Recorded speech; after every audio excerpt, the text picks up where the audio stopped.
Assalamualaikum warahmatullahi wabarakatuh. Bismillahirrahmanirrahim. Alhamdulillahirrahmanirrahim. Wabihi nasta'inu ala umuri dunya wa din.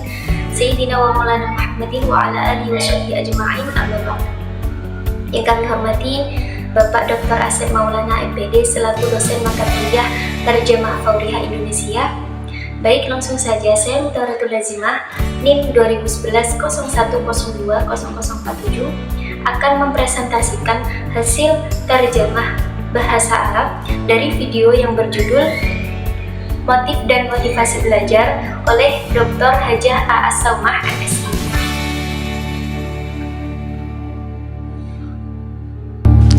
Assalamualaikum warahmatullahi wabarakatuh. Para mahasiswa yang berbahagia, selamat bertemu dengan saya, A'as-Saumah, pada mata kuliah Psikologi Pendidikan dan Bimbingan. Pada pertemuan ini, kita akan membahas tentang motif dan motivasi belajar yang berkenaan dengan pengertian motif dan motivasi, fungsi, proses, sumber, indikator, pengukuran, faktor-faktor yang dapat mempengaruhi motivasi, teori, serta upaya-upaya untuk meningkatkan motivasi. Ba'ithun wa hathun fit ta'allum. Dr. Al-Hajah A'as-Saumah Magistir. Assalamualaikum warahmatullahi wabarakatuh. Tullabun su'ada, marhaban bikum biliqa'i A'as-Saumah fi maddah ad-dirasiyah ilmin nafsi tarbiyah wal irsyad. Fi hadha al-ijtima' sanunaqishu ba'ithun wa hathun fit ta'allum فيما يتعلق بالتحديد باعث وحث الوظائف والعمليات والمصادر والمؤشرات والقياسات والعوامل التي يمكن أن تؤثر على الدافع والنظريات والجهود المبذولة لزيادة الدافع. Saya berharap Anda dapat menyimak pemaparan mengenai materi ini. Motivasi belajar sangat penting untuk dimiliki oleh peserta didik, karena motivasi dapat mempengaruhi proses dan keberhasilan belajar. Amulu an tatamakkana minal istima' ila taqdimi hadhihi al-maddah. Dafi'u at-ta'allum muhimmun jiddan lit-tulab, li'anna ad-dafi'a yumkinu an yu'athira ala 'amaliyat wan najah at-ta'allum. Mari kita simak terlebih dahulu pengertian motif dan motivasi belajar. Motif adalah suatu kekuatan atau power atau tenaga atau force atau daya yang mendorong dan memberi arah terhadap perilaku individu. Sedangkan motivasi adalah suatu keadaan yang kompleks dan kesiapsediaan dalam diri individu atau organisme untuk bergerak ke arah tujuan tertentu, baik disadari maupun tidak disadari. Ta'ala nastami' awalan ala mafhumil ba'ith wad dafi' lit-ta'allum. Al-ba'ith huwa quwwatun aw taqatun aw quwwatun tushajji'u wa tu'til ittijah ala at-tasarruf syakhsun. Bainama ad-dafi' huwa halatun mu'aqqadatun wal isti'dadu داخل الفرد أو الكائن الحي للتحرك نحو هدف معين سواء بوعي أو بغير وعي.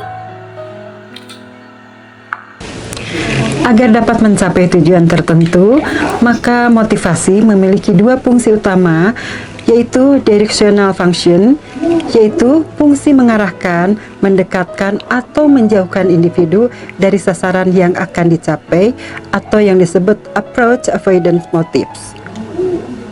2. Activating and energizing function, yaitu fungsi mengaktifkan dan meningkatkan kegiatan, menentukan kesungguhan pada tujuan dan pencapaian hasil. Min ajli yatawassalu ila ahdafi mu'ayyanah.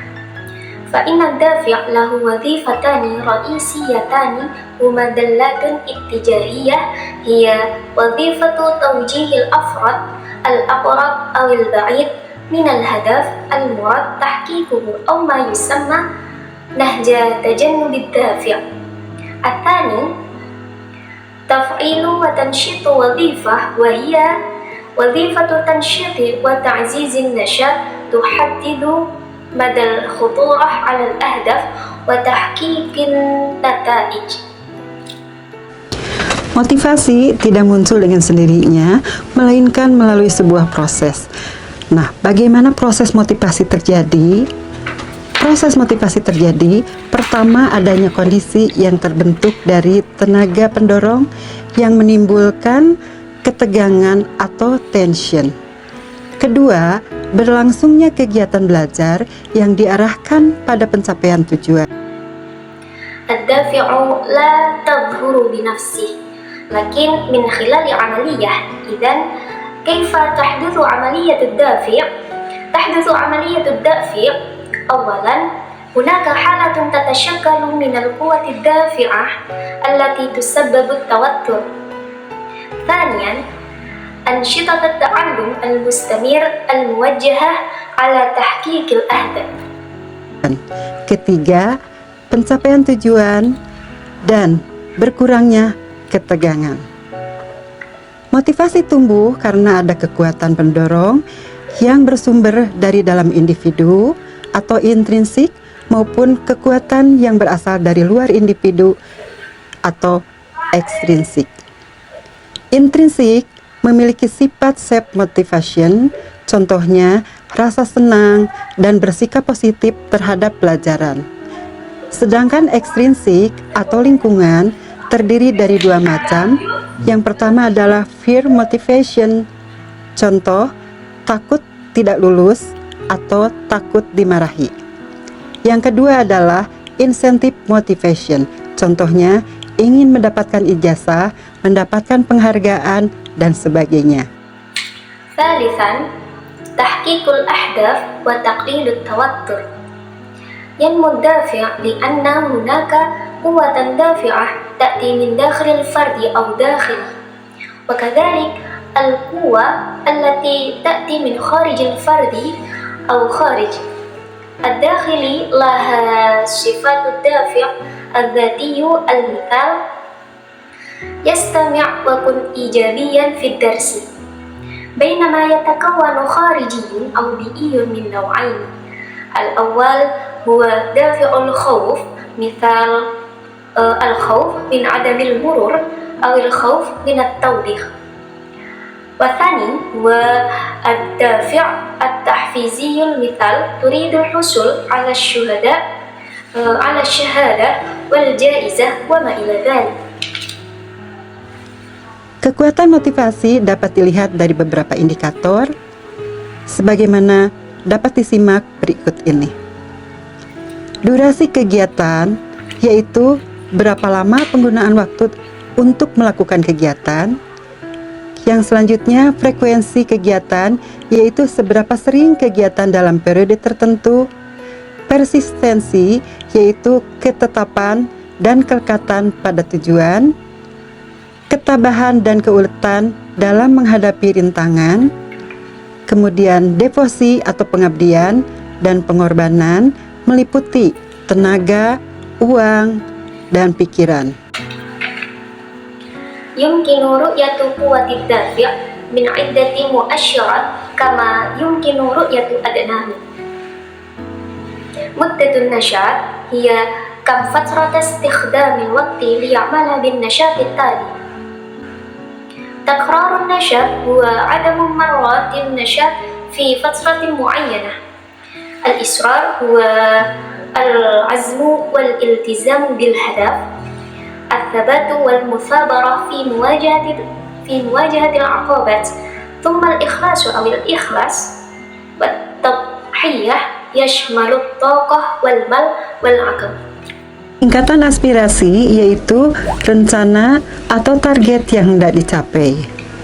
Tingkatan kualifikasi prestasi atau produk output yang dihasilkan. Arah sikap terhadap sasaran kegiatan positif atau negatif. Bagaimana motivasi dapat diukur? Kekuatan motivasi dapat diukur melalui berbagai cara, yaitu dengan tes tindakan atau performance test, disertai observasi, kuesioner atau inventory, mengarang bebas, tes prestasi, dan skala sikap. مستوى الطموح هو الخطة أو الهدف المراد تحقيقه، زيادة مؤهلات الإنجاز أو إنتاج المنتج، اتخاذ الموقف تجاه النشاط المستهدف الإيجابي أو السلبي. كيف يمكن قياس الدافع؟ يمكن قياس قوة الدافع بطرق مختلفة، هو اختبار العمل أو اختبار الأداء، مصحوبا بالملاحظة والاستبيانات والكتابة الحرة واختبارات الإنجاز ومقاييس المواقف. Sementara itu, tingkat motivasi rendah dapat dilihat dari beberapa bentuk, yaitu sebagai berikut. Bentuk kelesuan dan ketidakberdayaan seperti malas, lambat belajar, mengulur waktu, pekerjaan tidak selesai, kurang konsentrasi, acuh tak acuh, sikap yang kurang baik, mengantuk, dan sebagainya. Bentuk penghindaran atau pelarian diri seperti bolos sekolah, tidak mengikuti pelajaran tertentu, tidak mengerjakan tugas, tidak mencatat, pelupa, dan sebagainya. في أثناء مستوى دافع منخفض يمكن رؤيته من بعض الأشكال، وهي على النحو التالي: أشكال الخمول والعجز مثل الكسل، وبطء التعلم والتوقف عن الوقت والعمل غير المكتمل، قلة التركيز، غير مبالغ، الموقف السيء، والنعاس، وما إلى ذلك. شكل الهروب مثل التغيب عن المدرسة ولا حضور دروس معينة، لا يعمل الوظيفة، لا سجلات، والنسيان، وما إلى ذلك. Bentuk penentangan seperti kenakalan, mengganggu, merusak, mengkritik, berdalih, dan sebagainya. Bentuk kompensasi seperti mencari kesibukan lain di luar pelajaran, mengerjakan tugas lain pada waktu belajar, mendahulukan pekerjaan yang tidak penting, dan sebagainya. أشكال المعارضة مثل الأذى والإزعاج والتدمير والنقد والمراوغة ونحو ذلك. أشكال التعويض مثل البحث عن أنشطة أخرى خارج التعلم، يعمل المهمة أخرى في الوقت التعلم، تحديد أولويات العمل غير المهم، وما إلى ذلك. Ada dua faktor yang dapat mempengaruhi motivasi, yaitu faktor internal dan faktor eksternal. Faktor internal antara lain karakteristik siswa, sikap, keterbatasan fisik, kondisi emosional, kelelahan, dan sebagainya. Faktor eksternal antara lain kondisi lingkungan sekolah dan rumah, beban kurikulum, hubungan teman sebaya, dukungan sarana prasarana, penilaian, dan sebagainya. Salah satu teori motivasi adalah teori dari Maslow yang menggambarkan hierarki kebutuhan dasar manusia, yaitu kebutuhan fisiologis, rasa aman dan perlindungan, rasa sayang, penghargaan, serta aktualisasi diri. هناك نوعان من العوامل التي يمكن أن تؤثر على الدافع، وهما العوامل الداخلية والعوامل الخارجية. العوامل الداخلية من بين أخرى خصائص الطالب، الموقف، والقيود الجسدية، والحالة العاطفية، والتعب، وما إلى ذلك. العوامل الخارجية من بين أخرى الظروف البيئية في المدرسة والبيت، وتحمل المنهج الدراسي، وعلاقة الأقران، ودعم البنية التحتية، والتقييم، وما إلى ذلك. إحدى النظريات التحفيزية هي نظرية ماسلو التي تصف التسلسل الهرمية لاحتياجات الإنسان أساسية، وهي الاحتياجات الفسيولوجية والسلامة والحماية والمودة والتقدير وتحقيق النفس. Terakhir, mari kita simak bagaimana upaya-upaya kita untuk meningkatkan motivasi belajar menurut McClellan. 1. Penuhi kebutuhan peserta didik. 2. Tetapkan tugas dan tanggung jawab peserta didik. 3. Buat ukuran atau kriteria tentang hasil belajar yang diharapkan. 4. Berikan tugas yang menantang bagi peserta didik. 5. Beri kesempatan untuk sukses. 6. Ciptakan rasa memiliki. آخراً دعنا نرى كيف جهودنا لزيادة الدافع للتعلم بحسب مكليلان. تلبية احتياجات الطلاب، تعيين واجبات ومسؤولية الطلاب، عمل قياسات أو معايير حول نتائج التعلم المتوقعة، إعطاء مهمة صعبة للطلاب يعطي فرصة للنجاح، خلق شعور بالانتماء. 7. Kenali sifat-sifat peserta didik. 8. Pelihara kesehatan dan kebugaran peserta didik. 9. Hindari sugesti dan kondisi yang negatif. 10. Ciptakan situasi kompetisi yang sehat. 11. Adakan pacemaking atas dasar pendekatan-pendekatan pada tujuan. 12. Informasikan hasil kegiatan dan berikan kesempatan untuk mendiskusikannya. 13. Dalam hal tertentu dapat diberikan reward atau insentif, pujian, kesempatan, promosi, dan sebagainya. Dan punishment yaitu hukuman yang pedagogis. يتعرف على طبيعة الطلاب، الحفاظ على صحة ولياقة الطلاب، تجنب الاقتراحة والشروط السلبية، خلق حالة المنافسة الصحية، عقد لقاء وجها على أساس نهج الهدف، أبلغ عن نتائج الأنشطة ووفر فرصة لمناقشتها. في بعض الحالات قد يتم منح مكافأة أو حوافز والثناء وفرص الترقية وما إلى ذلك، والعقاب عقاب تربوي. Demikianlah pemaparan mengenai konsep, motif, dan motivasi. Pada pertemuan kali ini, saya berharap Anda dapat memperdalam materi tersebut dengan cara membaca modulnya, mengerjakan tugasnya, dan berdiskusi dengan dosen dan rekan-rekan Anda.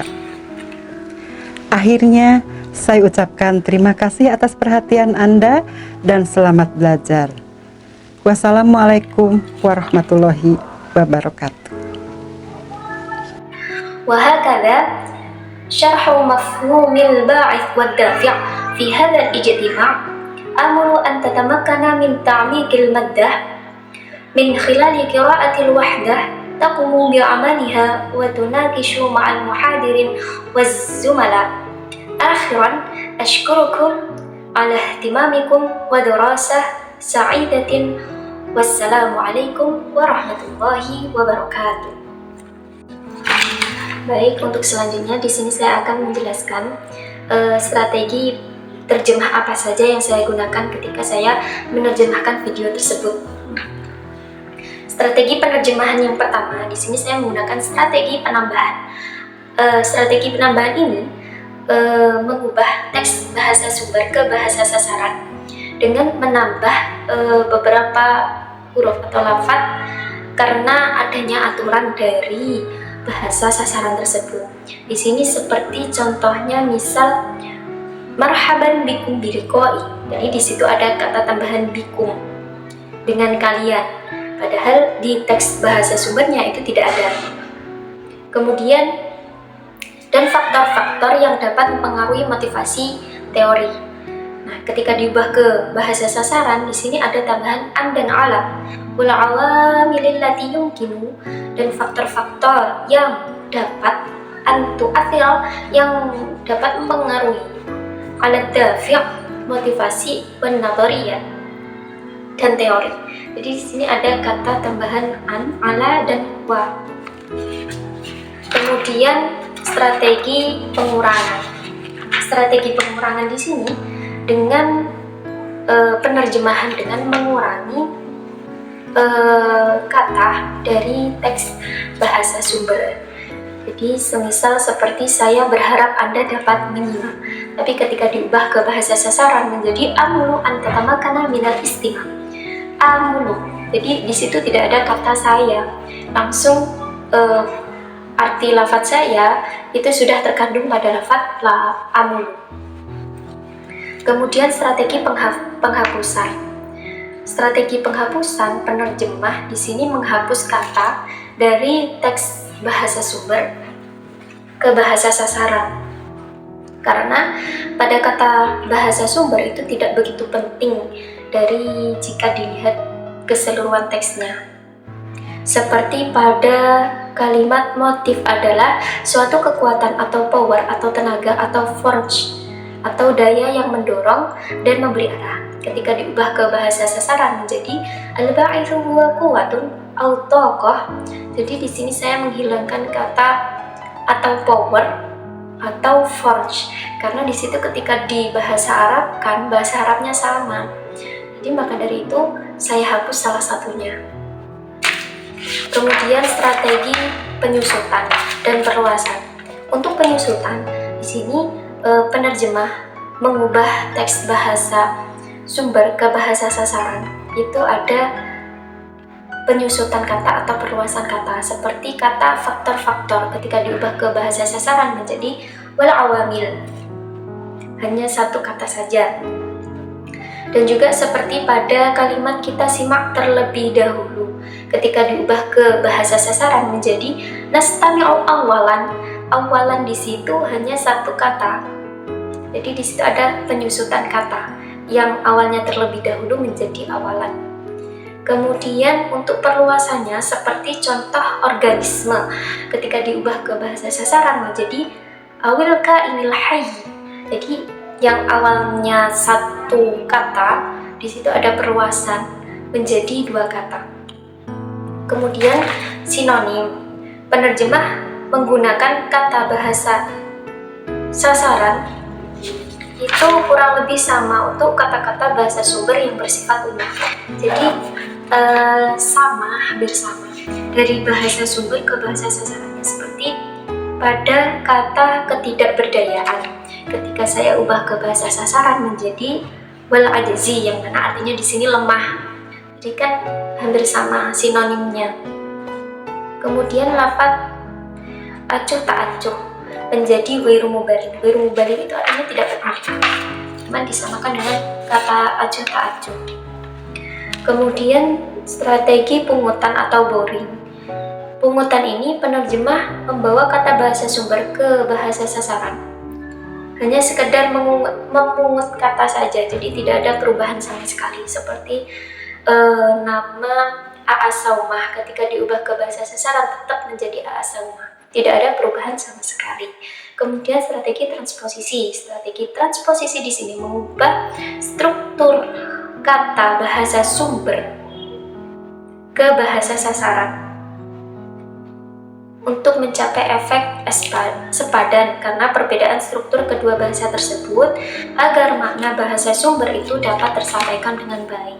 Jadi di sini ada perubahan struktur kata yang awalnya semisal seperti sangat penting, ketika diubah ke bahasa sasaran menjadi muhimun jiddan.